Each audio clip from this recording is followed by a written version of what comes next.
The senator from Georgia. I thank my friend from Oklahoma, and I would ask the chair to let me know when I've utilized 4 minutes, please. I will do so gladly. I rise to speak out against EPA's mercury and air toxic standards, known as Utility MACT, and in support of the resolution disapproving this rule introduced by my colleague from Oklahoma, Senator Inhofe. This set of standards, one of the most expensive of its kind ever issued by EPA, will cause a rise in electric bills for my constituents in Georgia and for Americans all across this country.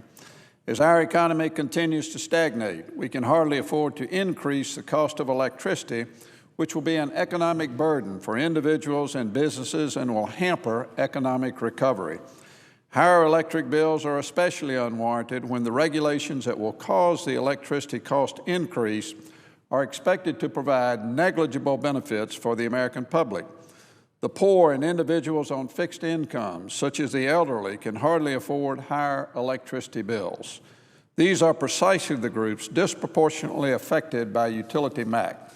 EPA estimates that compliance with this rule will cost $9.6 billion annually in 2015, which is more conservative than many industry figures. One electric company in my home state estimates that by 2014, Utility MACT could cost them up to $250 million annually to implement. This doesn't take into account the hundreds of millions of additional dollars that the company expects to spend on complying with existing environmental statutes and regulations.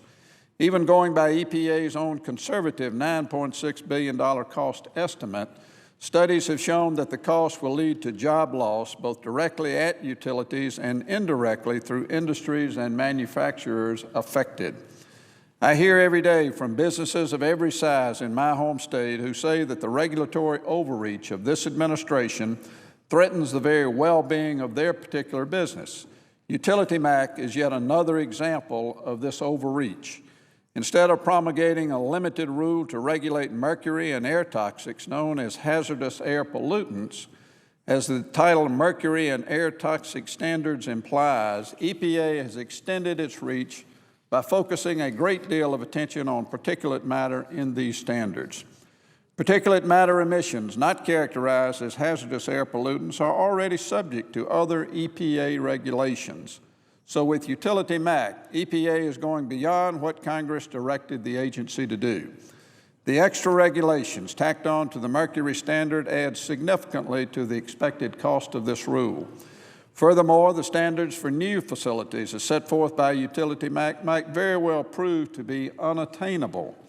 Due to the methodology employed by EPA to gather the data used to set the standards, even certain manufacturers of the emissions control equipment say that they cannot guarantee that their technology will be able to achieve the standards in practice.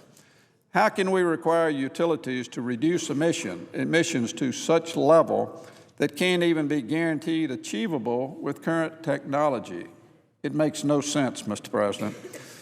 That, Mr. President, will spell the end of any new coal-fired plants in the United States, drastically reducing our ability to use one of our most abundant domestic energy resources, even in more environmentally friendly ways.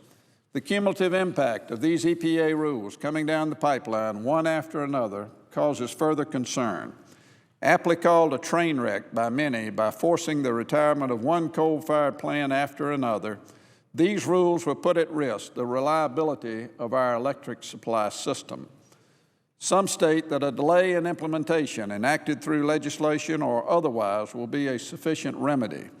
However, Mr. President, a delay will not address the substantive concerns with this rule as written, including the significant issue of certain standards being unattainable. I want to thank my colleague from Oklahoma for introducing this disapproval resolution and showing leadership on this issue. Over 200 companies and associations have joined the senator from Oklahoma in calling for Utility MACT to be overturned. I urge my colleagues to support this resolution disapproving the EPA's Utility MACT rule. By doing so, we take a step toward preventing higher electricity prices and grid unreliability while preserving clean air. The point of supporting this Congressional Review Act resolution of disapproval is to force EPA to go back to the drawing board to craft a narrower rule that properly protects human health in a manner that is not outweighed by its cost, that is actually attainable, and one that will not threaten the reliability of our electrical grid. Mr. President, I yield the floor.